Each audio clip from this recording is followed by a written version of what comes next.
Good morning, everyone. Happy Wednesday. It's good to see you all. I missed you all last week.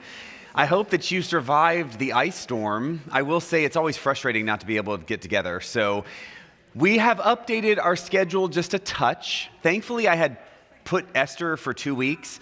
Esther's story is so great, but I really can do it in 1 week. And so what we're going to do is Jezebel today and then Esther next week.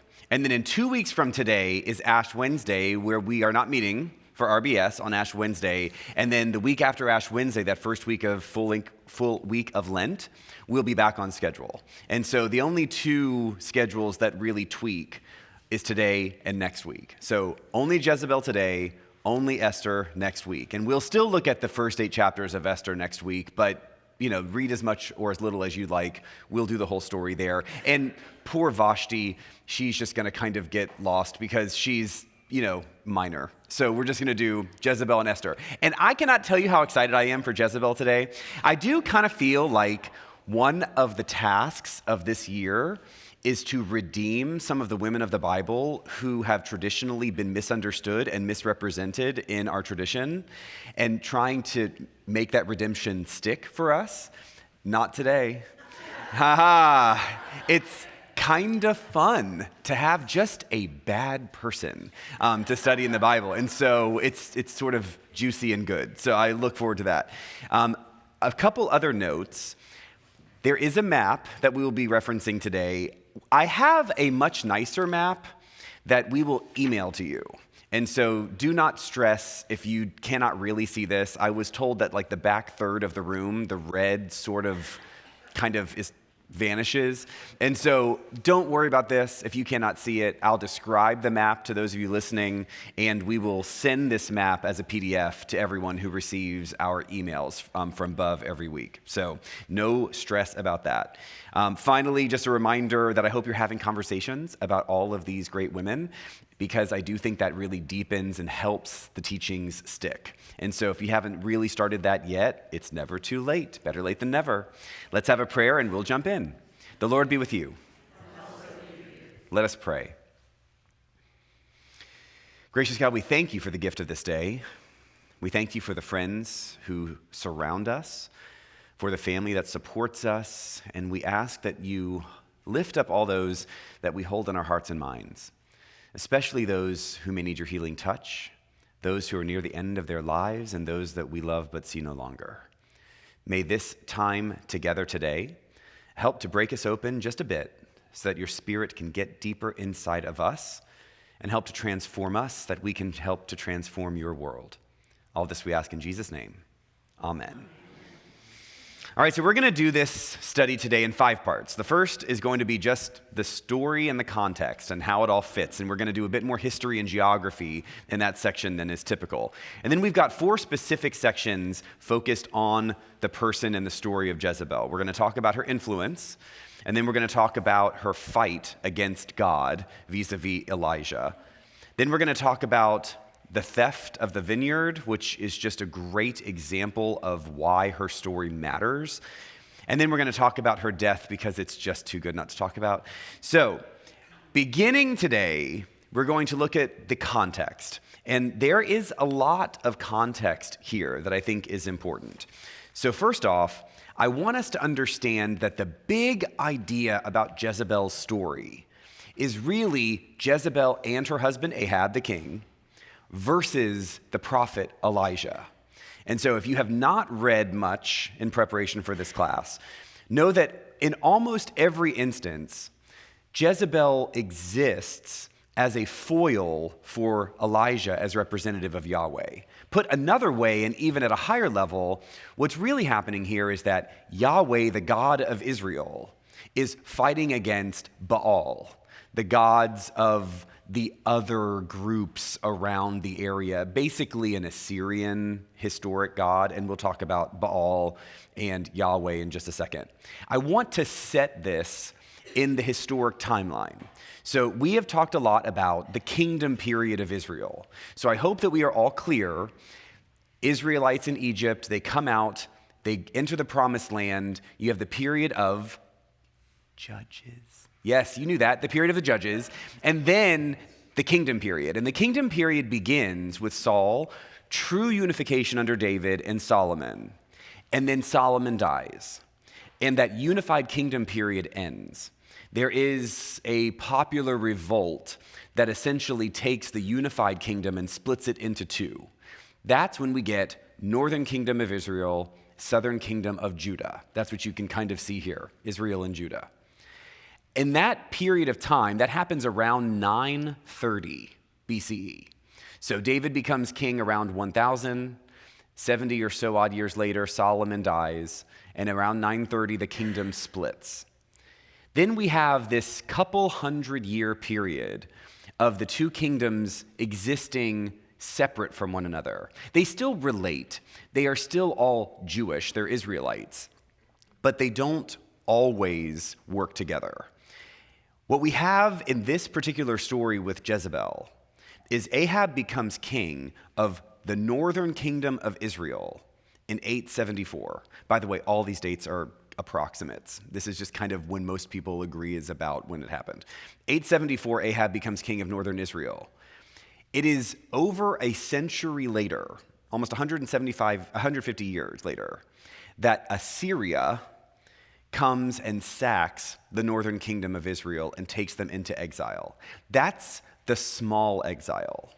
The big capital E exile happens almost 200 years later when Babylon takes over Assyria and then comes all the way south to sack the kingdom of Judah.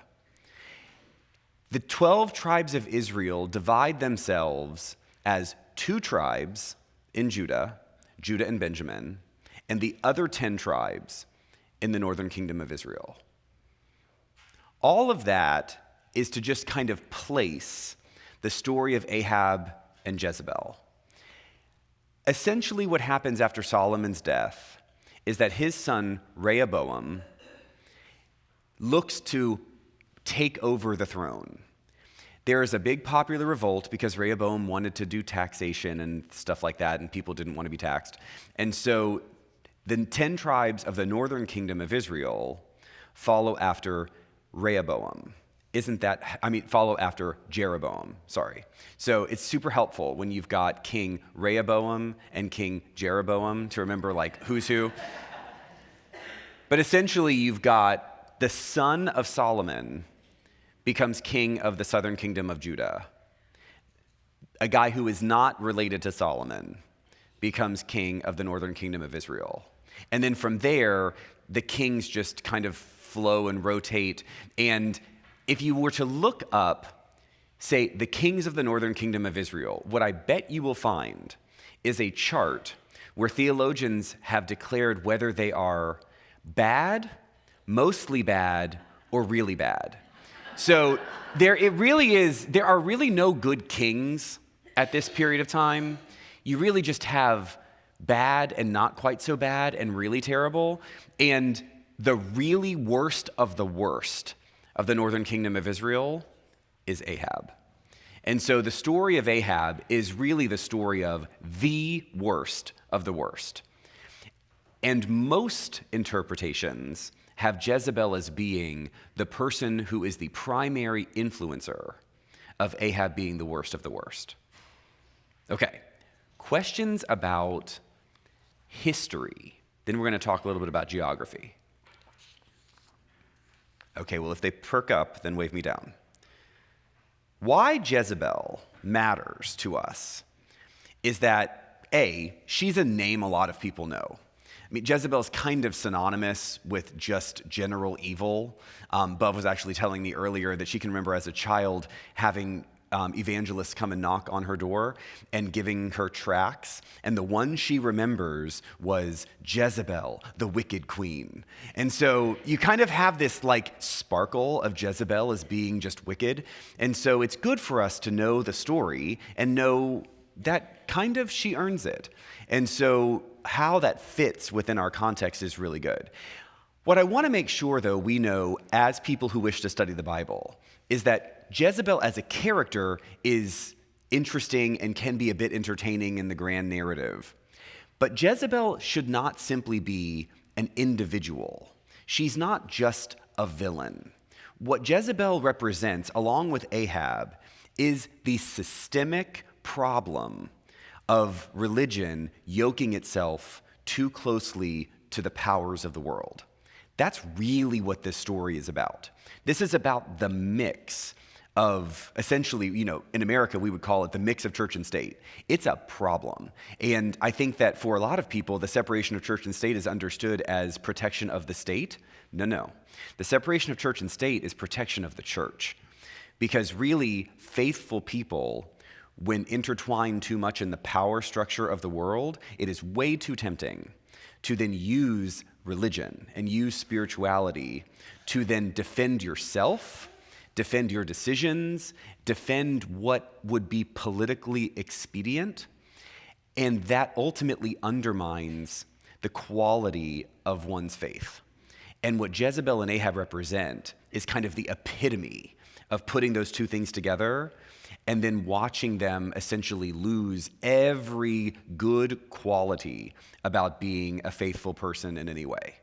And so, although Jezebel is a person, interesting, I want us to know her story because it really helps us to grasp a much more important concept that can actually hit the ground for us today.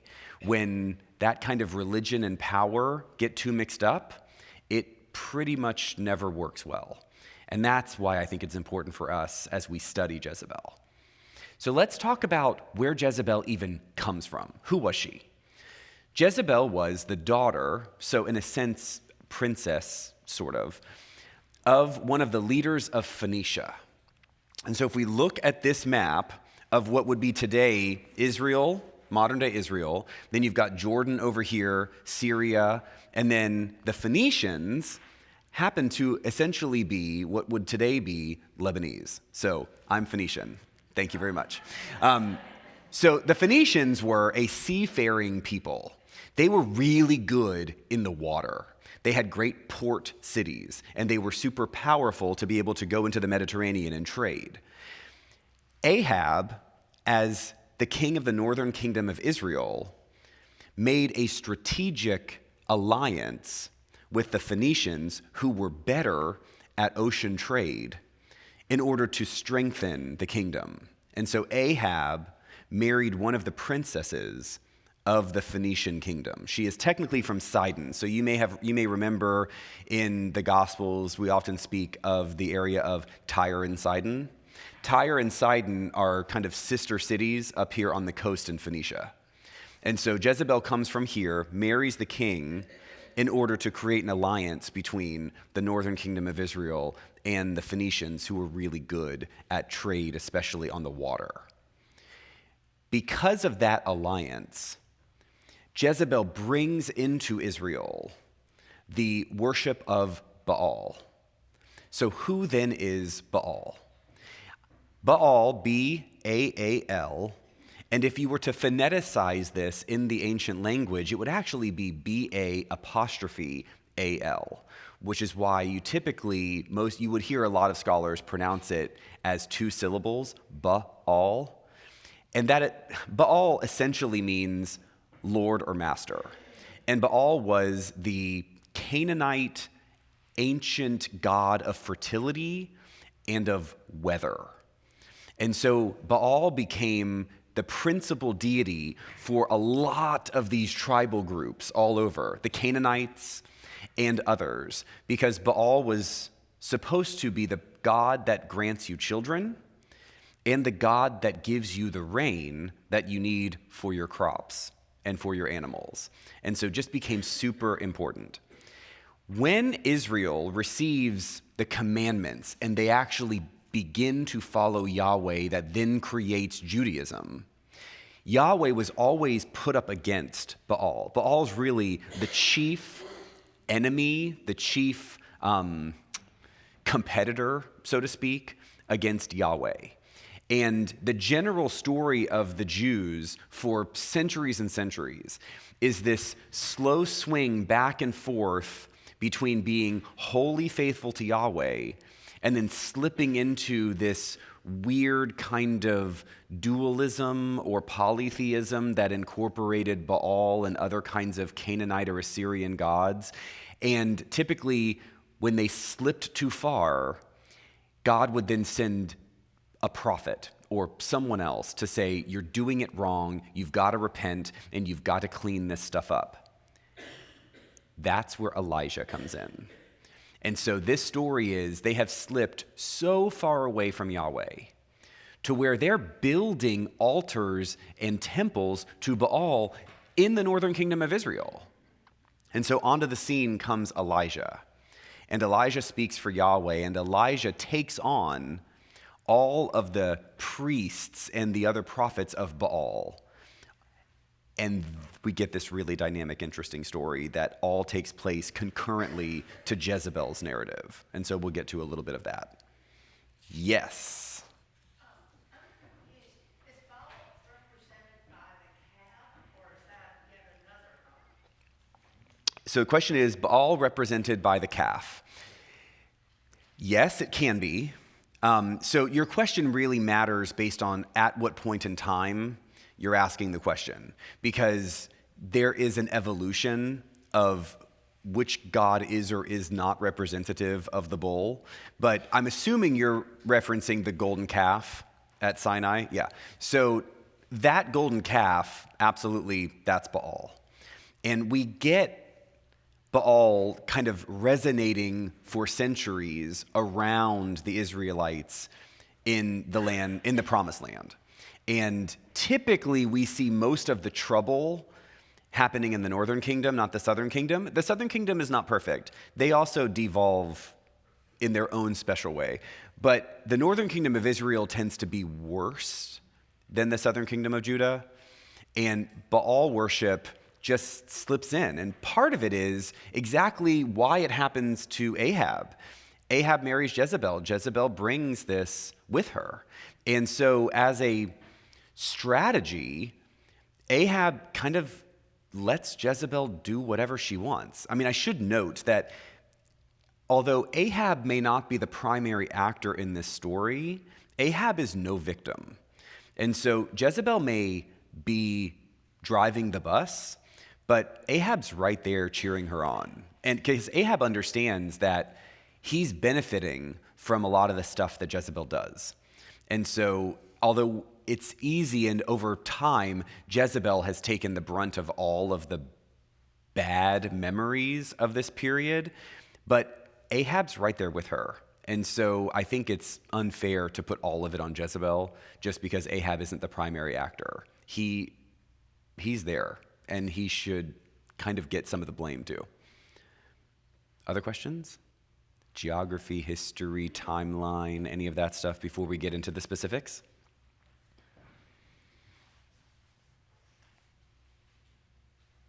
Now, I know y'all, it's not that clear, but fine, whatever. You don't have to ask questions. Okay. Let's get into Jezebel's story. So, Jezebel pops up first in the book of 1 Kings. And so, turn to 1 Kings chapter 16. This is where she's introduced as the wife of Ahab. And like I said, although Ahab is not described as a particularly upstanding person, Jezebel's introduction is really meant to clarify she is worse, and she's bringing all the bad with her. So 1 Kings chapter 16, I'm going to jump to verse 29. In the 38th year of King Asa of Judah, Ahab, son of Omri, began to reign over Israel.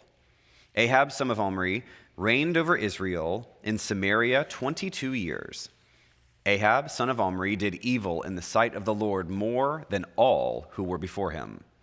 And, as if it had been a light thing for him to walk in the sins of Jeroboam, son of Nebat, he took as his wife Jezebel, daughter of King Ethbaal of the Sidonians, and went and served Baal and worshipped him. He erected an altar for Baal in the house of Baal, which he built in Samaria. Ahab also made a sacred pole. Ahab did more to provoke the anger of the Lord, the God of Israel, than had all the kings of Israel who were before him. So, there is a theological crisis being established right here in this section. Yes? What chapter did you say? 1 Kings chapter 16.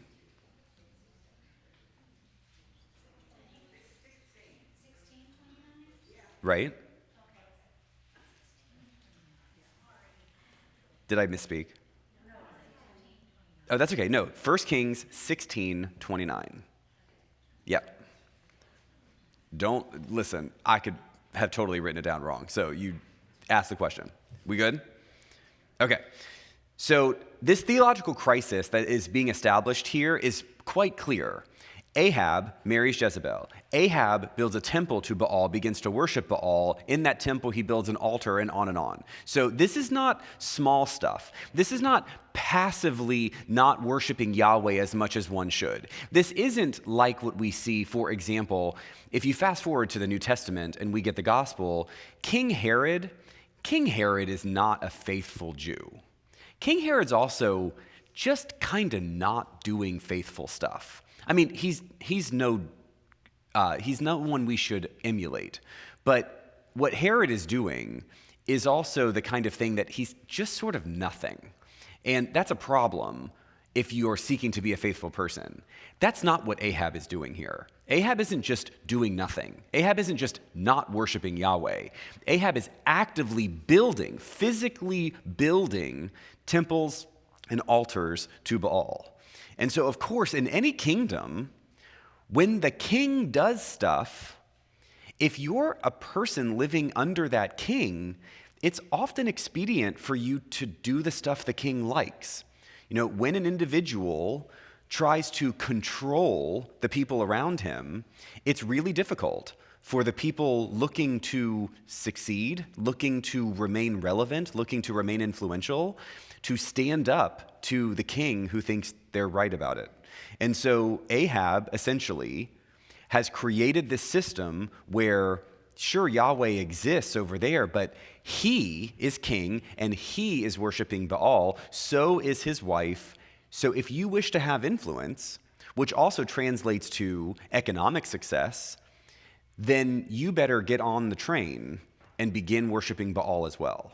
So it's not just individual, and that's the big idea here. It is systemic. When the leader does something systemically wrong, then the idea that it's just about him is too simplistic. We have to realize that the leader's influence cascades over and over and over again and creates an entire cultural problem.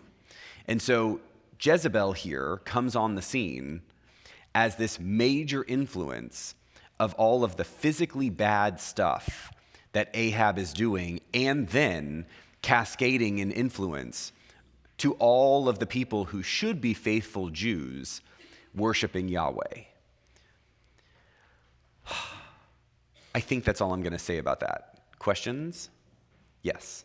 So in that section 31, he said that he had built this at the cost of Abiram, and then the gates at the cost of his young son, Second. Yes. Yeah, so essentially Ahab is being set up here as someone whose desire for influence, desire for authority, desire for, that's good enough, is at the expense of the people he should actually be protecting. And so the implication here is that those children die.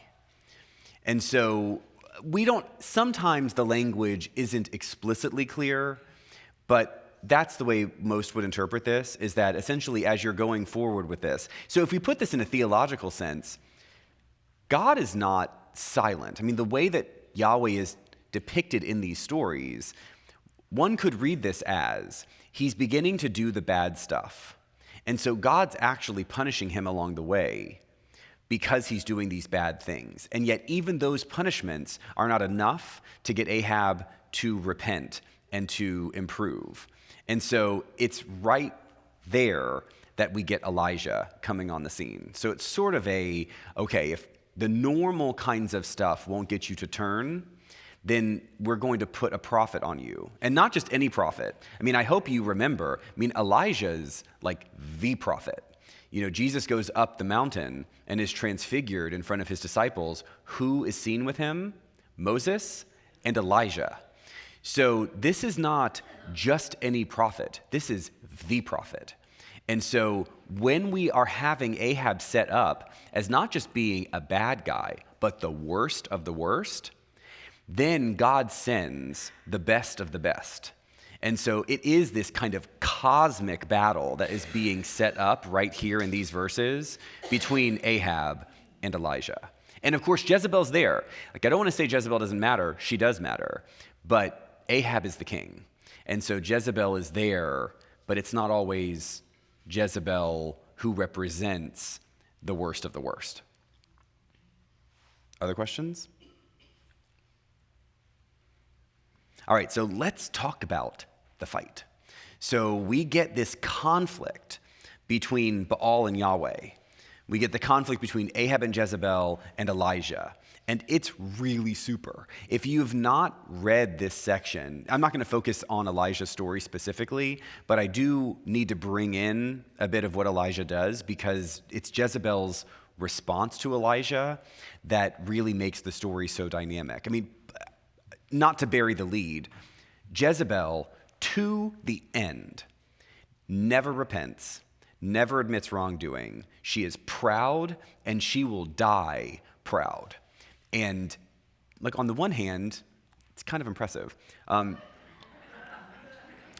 the other hand, we do get this perpetual fight with Elijah, where one battle after another happens, and Jezebel just never relents.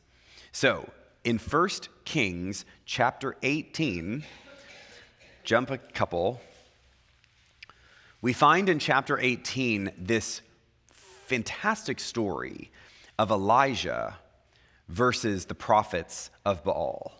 And so in order to tee this story up, I will read it because it's just so good. Jezebel has attempted to eliminate all of the prophets of Yahweh.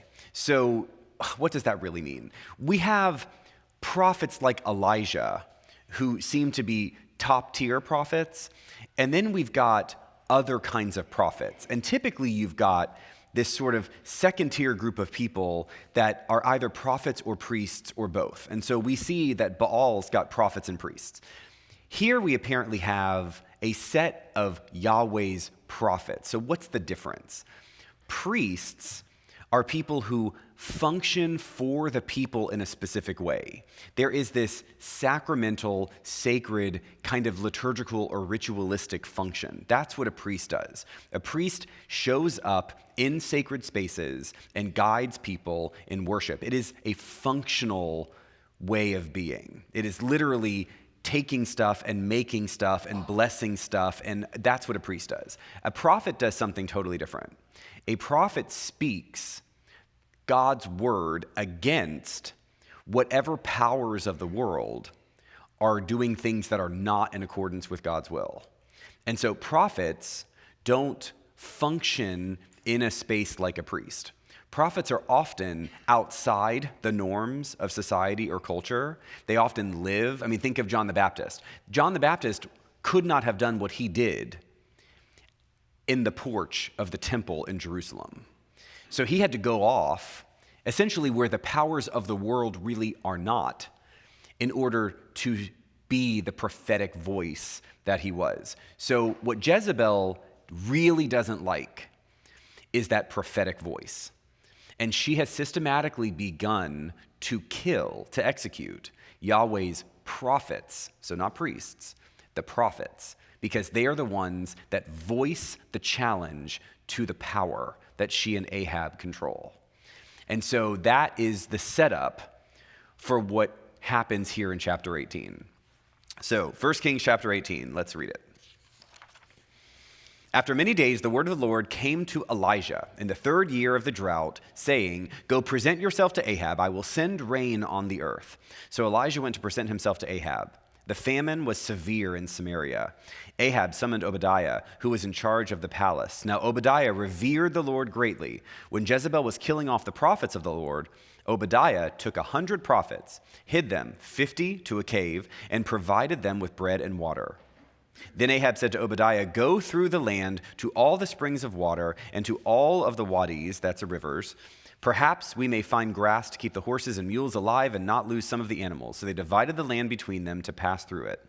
Ahab went in one direction by himself, and Obadiah went in another direction by himself. As Obadiah was on the way, Elijah met him. Obadiah recognized him, fell on his face, and said, "Is it you, my lord Elijah?" And he answered him, "It is I. Go tell your lord that Elijah is here." And he said, "How have I sinned that you would hand your servant over to Ahab to kill me? As the Lord your God lives, there is no nation or kingdom to which my lord has not sent to seek you. And when they would say, 'He is not here,' he would require an oath of the kingdom or nation that they had not found you. But now you say, 'Go tell your lord that Elijah is here.' As soon as I have gone from you, the Spirit of the Lord will carry you, I don't know where. So when I come and tell Ahab he cannot find you, he will kill me. Although I, your servant, have revered the Lord from my youth, has it not been told, my Lord, what I did when Jezebel killed the prophets of the Lord, how I hid 100 of the Lord's prophets, 50 to a cave, and provided them with bread and water? Yet now you say, 'Go, tell your Lord that Elijah is here, and he will surely kill me.'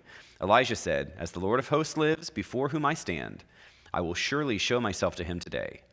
So Obadiah went to meet Ahab and told him, and Ahab went to meet Elijah. When Ahab saw Elijah, Ahab said to him, 'Is it you, you troubler of Israel?' And he answered, 'I have not troubled Israel, but you have, and your father's house, because you have forsaken the commandments of the Lord and followed the Baals.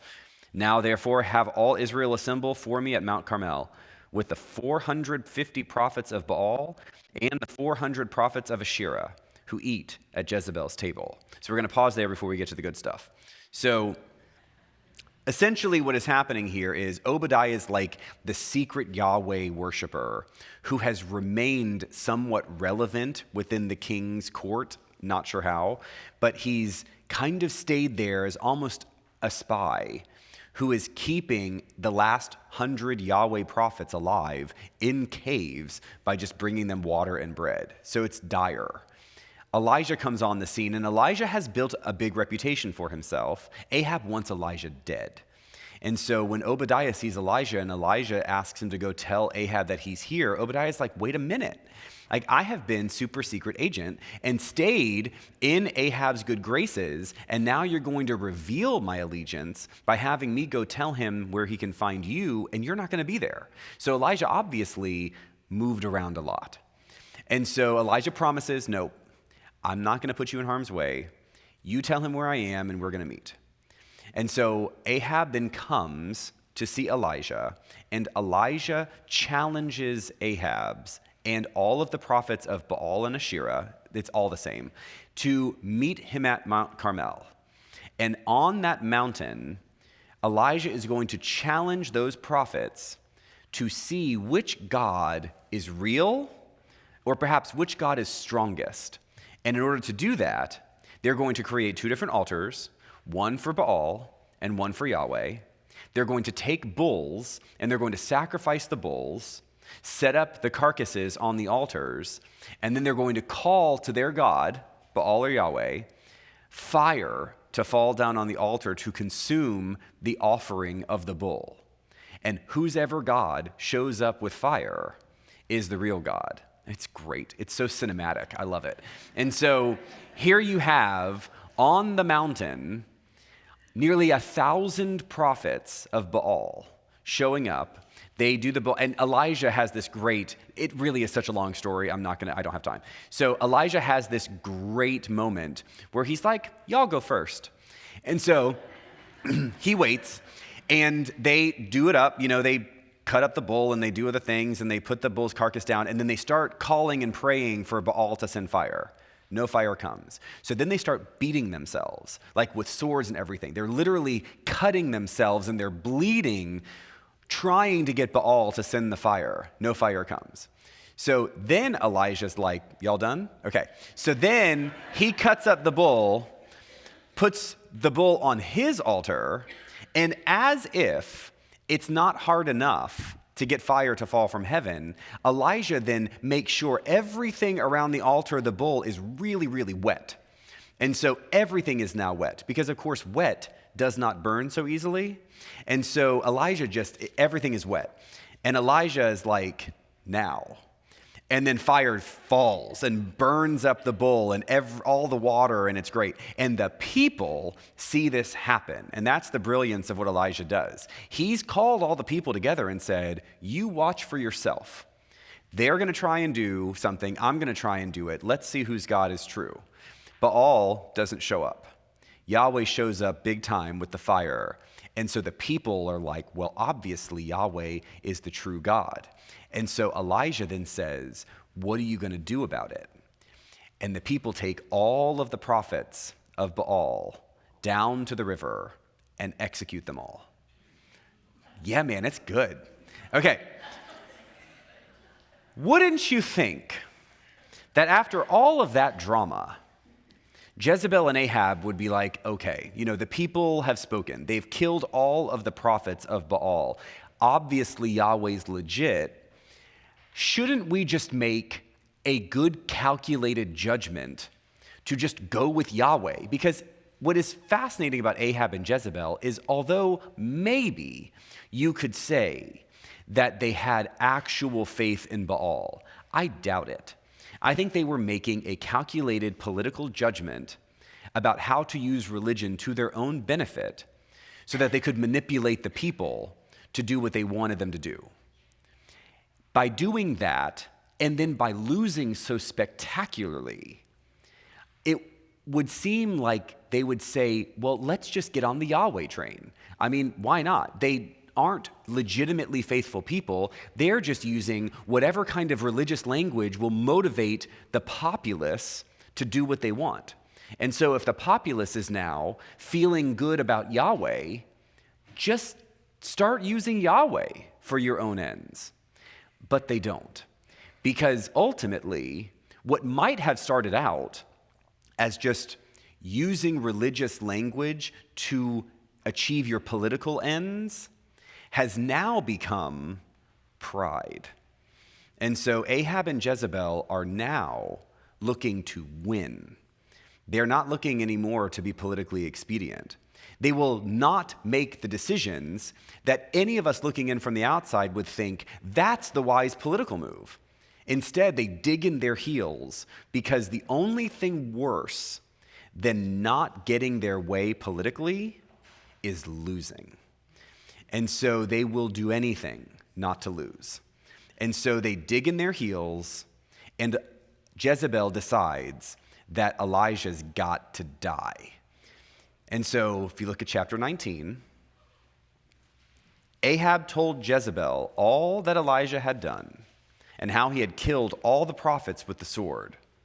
Then Jezebel sent a messenger to Elijah saying, so may the gods do to me and more also if I do not make your life like the life of one of them by this time tomorrow. Then Elijah was afraid. He got up and fled for his life and came to Beersheba, which belongs to Judah. He left his servant there. What is interesting about this moment is that systemic need to win. And so Jezebel sees the writing on the wall, sees all of these people have been slaughtered, sees that Yahweh is stronger than Baal and that Elijah is Yahweh's prophet, and still she is now dug in and she wants Elijah dead. Elijah then runs. And we might think, well, hold on. Elijah just defeated nearly 1,000 prophets by calling fire from heaven. Couldn't he just kind of do it again? I mean, if Elijah can be like, now, can't you just burn Jezebel up or something like that? But that's not how it works. And Elijah understands that's not how it works because Elijah speaks for God, not the other way around. That's the key here in this story. Elijah understands who's in charge. Elijah knows that he is God's mouthpiece. God does not do what Elijah wants. Elijah speaks what God wants. Jezebel and Ahab, they do not understand this. They do not understand God's will or the concept that they don't always get what they want. And so Jezebel wants Elijah dead. Elijah doesn't hear anything, apparently, about this from God. And so Elijah just kind of hightails it to Judah.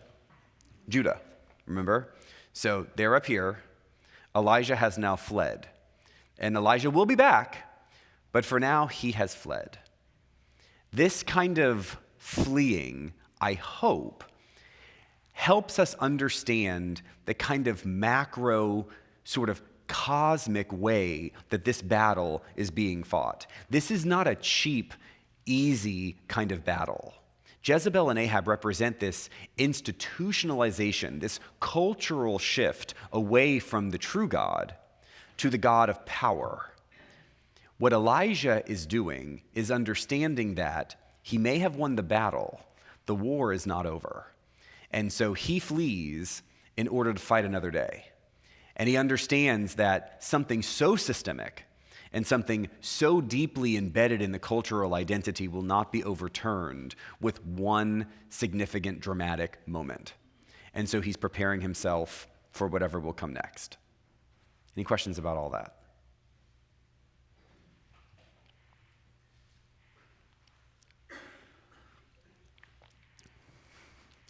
I hope it goes without saying, this should make us all very uncomfortable. If you're not feeling a little uncomfortable by this story, then try again. Listen again tomorrow and see if you can pick it up. Okay, let's look at the next part of Jezebel's story. There's this interesting story about a vineyard. It is not really about the vineyard. The vineyard is representative of the way in which the entire system has become perverted such that Ahab and Jezebel think they just get whatever they want because they're the ones in power. Yahweh has never functioned this way. I mean, if we remember all the way back, Yahweh comes on the scene really through Moses, gives them the commandments. These Israelites seek to be faithful, but then they're not. Literally before they go into the promised land, they're not faithful. And so they're sent back out for 40 years and they come on back. Finally, they figured it out. Joshua, Caleb, they take them into the promised land. Okay, they're in the promised land. But then they forget again. And so then you get these period of judges. And finally, the people say, we need a king. And remember what Samuel said? Your king is Yahweh. You don't need a king. And yet the people said, we want one. We want to be like them. We want to look like the others. And finally, God relents and says, okay, we'll try it. I told you this is not a good idea, but we'll try it.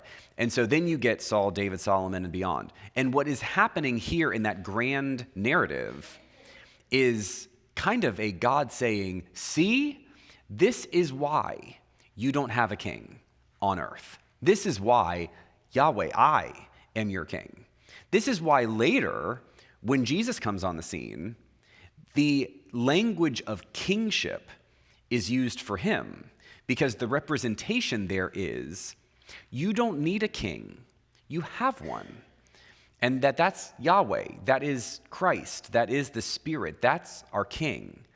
And so whatever we have as authority or power on this earth is always subservient to the real king. And it's when we begin to think that we have some kind of authority that has not been granted to us by God and that we can lord it over other people, that's when we get into trouble. And what Ahab and Jezebel have done here is they have perverted that idea. And so what the vineyard represents is this sense that they get whatever they want just because they want it. Look at chapter 21. Do I have time for... Oh, I have time. Look at me, I'm never on time. Okay, let's read it. Chapter 21. Later, the following event took place. Naboth, the Jezreelite, had a vineyard in Jezreel beside the palace of King Ahab of Samaria. And Ahab said to Naboth, give me your vineyard, so that I may have it for a vegetable garden, because it is near my house. I will give you a better vineyard. I mean, it's so funny, right? Like, hey, it's right there. I will give you a better vineyard for it, or if it seems good to you, I will give you its value in money. So, pause. This is not on the surface so bad. Ahab is like I would like some cucumbers. And so he's looking over here at this vineyard and he's like, I will grow some stuff right here. It's close, it's convenient. We can, get it together for the palace, fine. And so he goes to the guy who owns this land and says, hey, I really would like your land for my garden.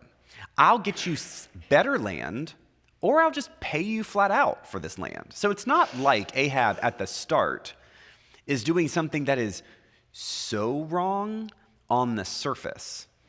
But what happens here is Naboth has a rootedness in the sacred Israelite Jewish law that land does not belong to a person. Land belongs to God.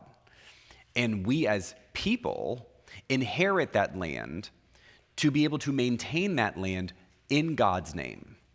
And so it's not really even his to sell. That's really what's happening here from a theological law perspective. Look at verse 3. Naboth said to Ahab, the Lord forbid that I should give you my ancestral inheritance. Ahab went home resentful and sullen because of what Naboth the Jezreelite had said to him, for he had said, I will not give you my ancestral inheritance. He lay down on his bed, turned away his face, and would not eat. What a child. Okay. So Ahab is pouting in his bed. His wife Jezebel came to him and said, why are you so depressed that you will not eat? And he said to her, because I spoke to Naboth the Jezreelite, and said to him, give me your vineyard for money, or else if you prefer, I will give you a vineyard for it. But he answered, I will not give you my vineyard. His wife Jezebel said to him, do you now govern Israel? Get up, eat some food and be cheerful. I will give you the vineyard of Naboth the Jezreelite. So here Ahab is like, I don't get what I want. And Jezebel's like, yeah, you do. She basically says, are you not the king? Does that not mean you get whatever you want? Now, here's where Jezebel's kind of evil comes in, because Ahab probably would have dropped it.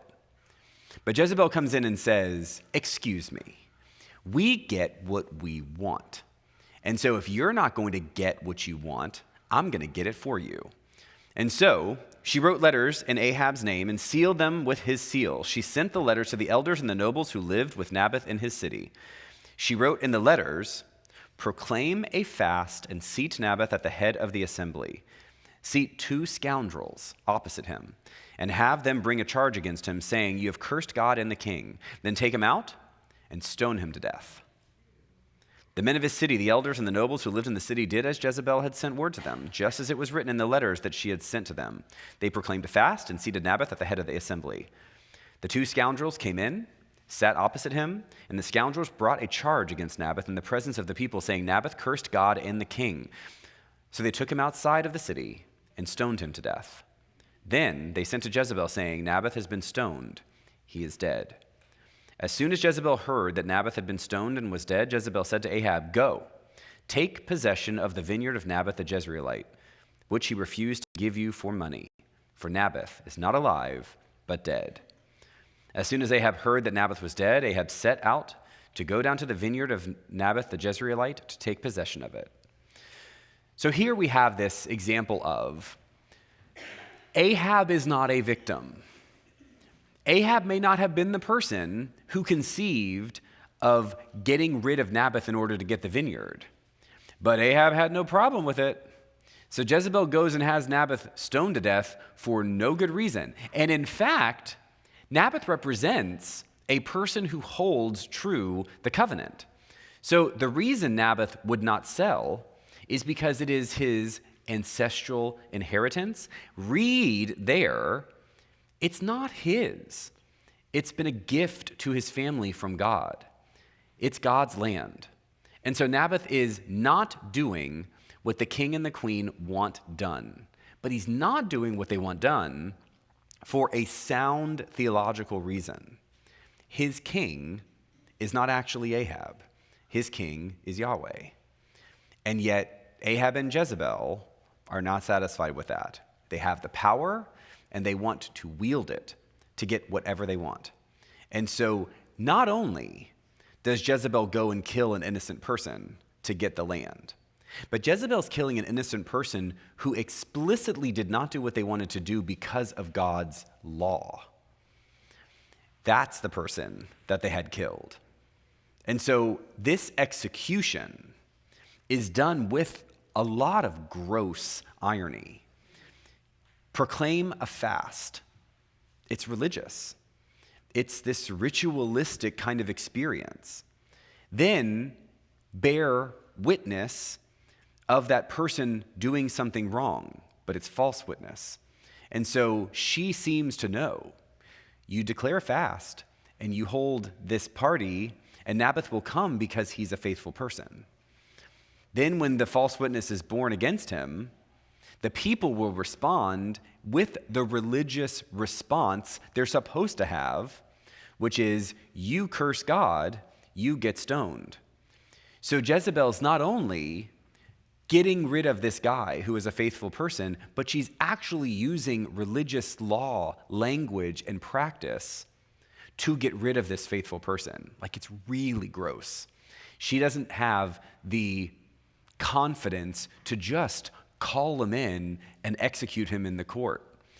She uses all of the religiosity, the faithfulness of the other people around him to execute this faithful person. And again, Ahab is simply complicit. He may not have figured out and written the letters to do it, but once it's done, he very quickly hops on down and takes the vineyard for himself. Let's then see what happens after this unrighteous killing. Look at chapter 21, verse 17. Then the word of the Lord came to Elijah the Tishbite, saying, "Go down to meet King Ahab of Israel, who rules in Samaria. He is now in the vineyard of Naboth, where he has gone to take possession. You shall say to him, 'Thus says the Lord, have you killed and also taken possession?' You shall say to him, 'Thus says the Lord, in the place where dogs licked up the blood of Naboth, dogs will also lick up your blood.'" Ahab said to Elijah, "Have you found me, O my enemy?" And he answered, "I have found you, because you have sold yourself to do what is evil in the sight of the Lord. I will bring disaster on you. I will consume you and will cut off from Ahab every male, bond or free, in Israel. And I will make your house like the house of Jeroboam, son of Nebat, and like the house of Baasha, son of Ahijah, because you have provoked me to anger and have caused Israel to sin.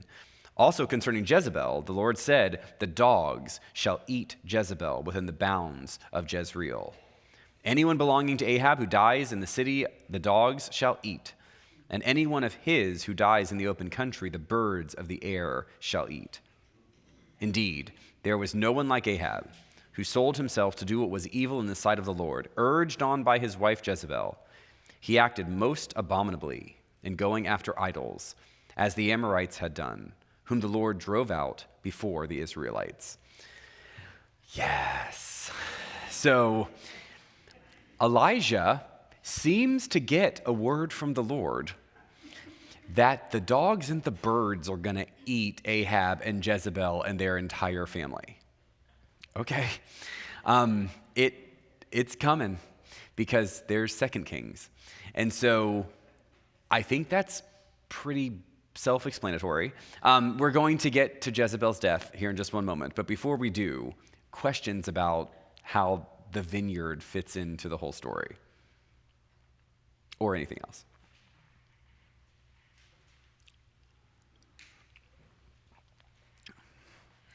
If someone will not sell their vineyard to you, just stop there. Yes? I said, if someone will not sell their vineyard to you, just leave it alone. That's what we take from this. Yes?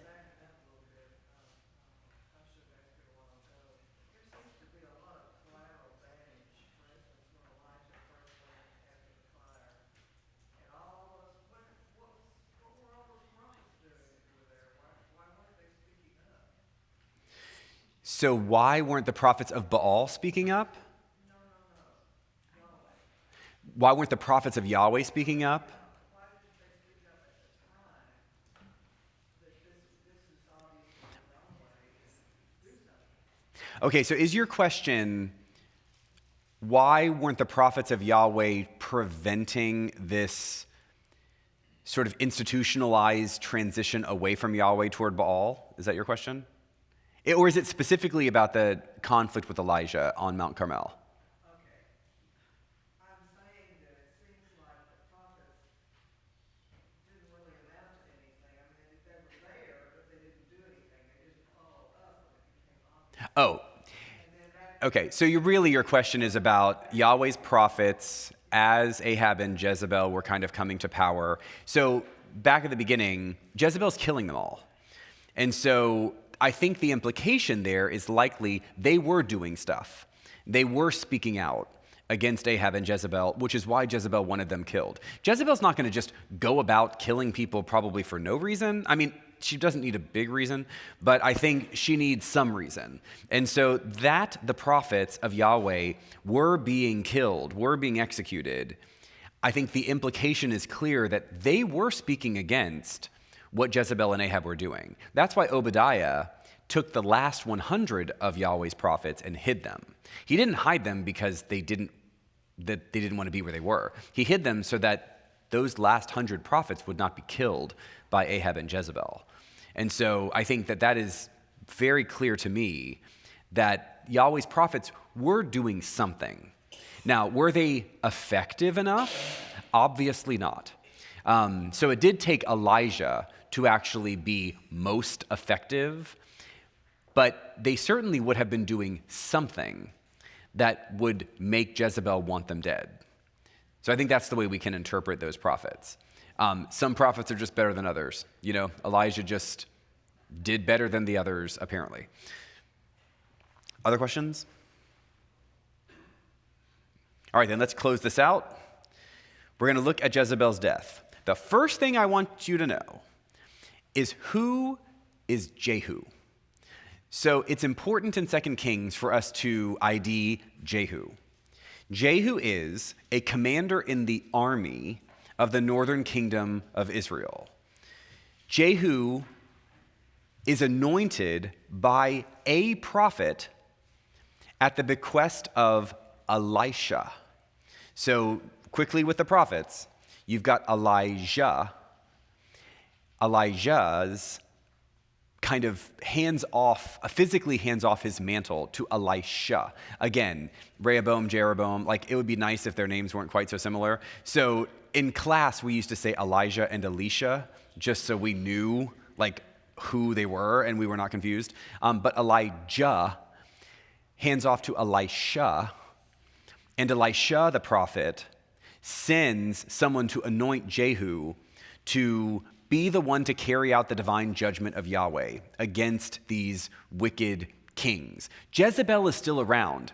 Ahab is gone. Ahab has been dead. And so we've had a couple other kings, but Jehu is still there, Jezebel still there, and Jehu is anointed to finally get rid of these really bad people. So it's King Ahaziah, King Joram, and Queen Jezebel. Don't worry about it. So Jehu comes on the scene, and he executes Jezebel's death as foretold by Elijah on behalf of Elisha. So look at 2 Kings chapter 9. 2 Kings chapter 9, we're going to start with verse 30. 2 Kings 9:30.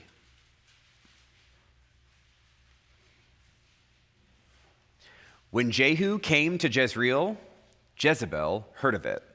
She painted her eyes and adorned her head and looked out of the window. As Jehu entered the gate, she said, "Is it peace, Zimri, murderer of your master?" He looked up to the window and said, "Who is on my side? Who?" 2 or 3 eunuchs looked out at him, and he said, "Throw her down." So they threw her down. Some of her blood spattered on the wall and on the horses, which trampled on her. Then he went in and ate and drank. He said, "See to that cursed woman and bury her, for she is the king's daughter."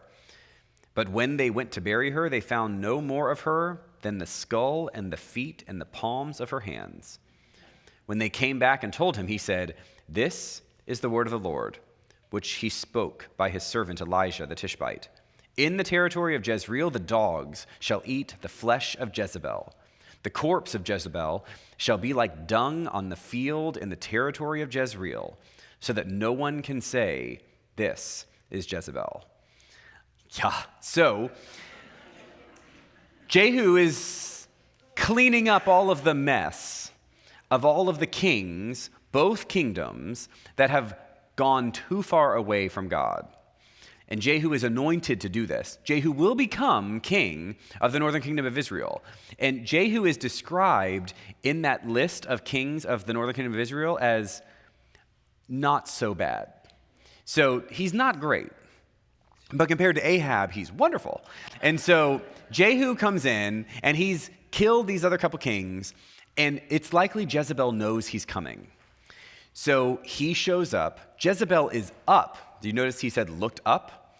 So she's up in this tower and looking out over what? Naboth's vineyard, because it was next door to the palace. And so Jehu doesn't even go up. Jehu yells up to the people who are around Jezebel, because it was at this point a foregone conclusion. Like, Jehu's already killed a couple kings, so it's not going to be hard to kill Jezebel.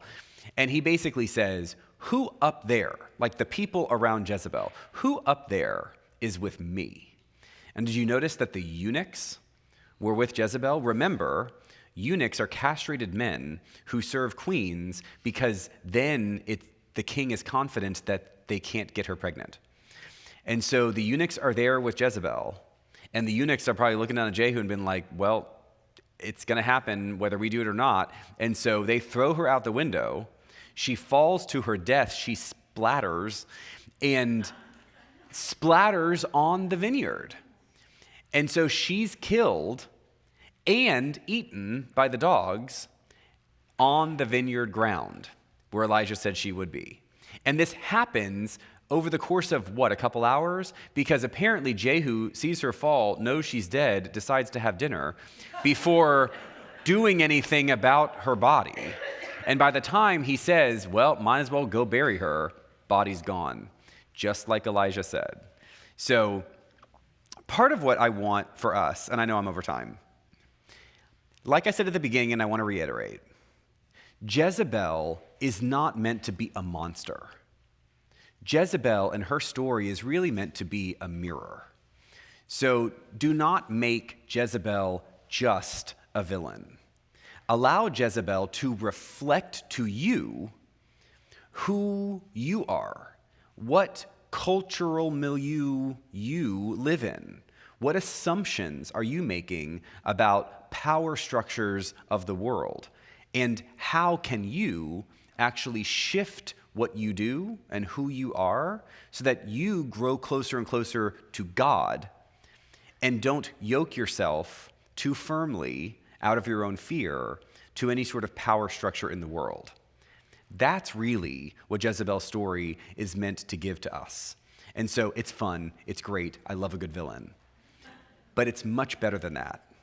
If we can allow ourselves to be vulnerable enough for Jezebel's story to be our mirror, then I do think we can actually grow in our own relationship to God and in our own discipleship of Jesus in a very powerful way. Esther next week. I'll see you then.